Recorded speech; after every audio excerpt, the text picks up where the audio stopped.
নমস্কার বন্ধুরা, আশা করছি আপনারা সকলেই সুস্থ আছেন।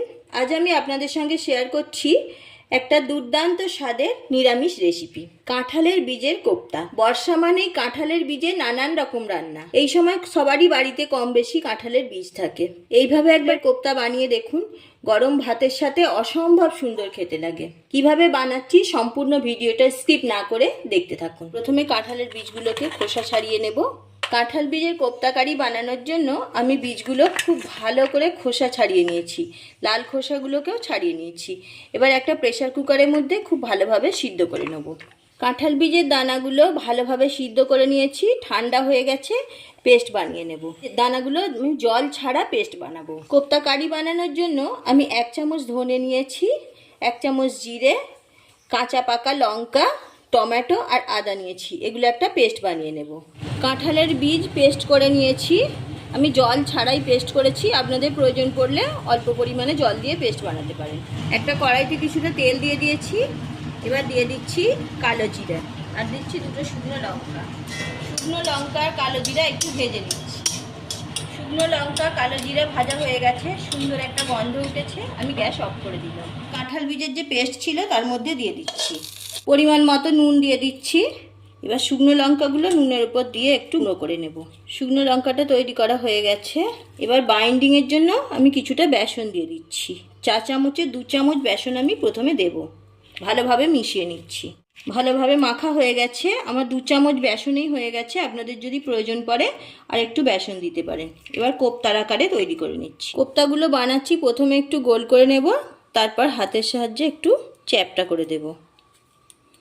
এইভাবে সবগুলো বানিয়ে নিচ্ছি। সবগুলো কোপ্তা রেডি হয়ে গেছে, তেল গরম হয়ে গেছে, কোপ্তাগুলো ভেজে নিচ্ছি।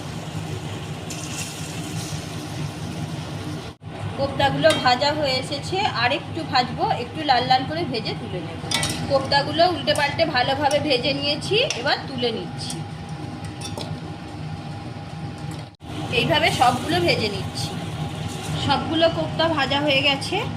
আমি 2টো মিডিয়াম সাইজের আলু কেটে হাফ সিদ্ধ করে রেখেছি, 50% সিদ্ধ করে নিয়েছি আলুগুলো। এগুলো ভেজে নিচ্ছি। সামান্য হলুদ গুঁড়ো দিয়ে দিচ্ছি। আলুগুলো ভালোভাবে ভেজে নিচ্ছি। আলু ভাজা হয়ে গেছে, তুলে নিচ্ছি। ফোড়নে দিয়ে দিচ্ছি জিরে, গরম মশলা, তেজপাতা, শুকনো লঙ্কা। ফোড়নটা একটু ভেজে নিচ্ছি। ভাজা হয়ে গেছে, এবার পেস্ট করে রাখা মশলাটা দিয়ে দিচ্ছি। মশলাটা একটু ভালোভাবে কষিয়ে নিচ্ছি। মশলাটা অনেকটাই কষানো হয়ে গেছে। এবার দিয়ে দিচ্ছি হলুদ গুঁড়ো। কালারের জন্য দিচ্ছি কাশ্মীরি রেড চিলি পাউডার। সামান্য একটু জল দিয়ে দিচ্ছি। এবার মশলাটা খুব ভালোভাবে কষাতে থাকবো।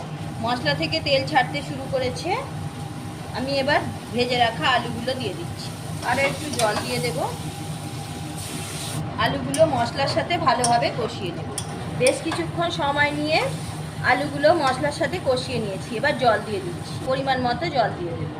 পরিমাণ মতো নুন দিয়ে দিচ্ছি। এবার ঢাকনা দিয়ে কিছুক্ষণ ভালোভাবে ফুটিয়ে নেব। এবার ভেজে রাখা কোপ্তাগুলো তরকারির মধ্যে দিয়ে দিচ্ছি। 1 চা চামচ চিনি দিয়ে দিচ্ছি। এবার ঢাকনা দিয়ে 2-3 মিনিটের জন্য ফুটতে দিচ্ছি। 3 মিনিট হয়ে গেছে, খুব ভালোভাবে কারিটা রান্না হয়ে গেছে। এবার গরম মশলার গুঁড়ো দিয়ে দিচ্ছি। 1 চামচ ঘি দিয়ে দিচ্ছি।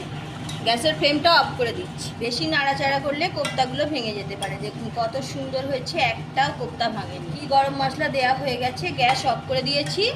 আমি আরও 2-3 মিনিট ঢাকনা দিয়ে রেখে দেব। এইভাবে আপনারা একবার বর্ষার দিনে কোপ্তা কারি বানিয়ে দেখুন, অসম্ভব সুন্দর খেতে লাগে। গরম ভাতের সাথে এতটাই ভালো লাগে যে আর কিছু তরকারির প্রয়োজনই হবে না। একবার বাড়িতে ট্রাই করে দেখুন, কেমন হয়েছে আমাকে কমেন্ট করে জানাবেন। রেসিপি ভালো লাগলে একটা লাইক দিতে ভুলবেন না, আর আমার চ্যানেলটি সাবস্ক্রাইব করে পাশে থাকুন। পাশে থাকা বেল আইকন প্রেস করুন।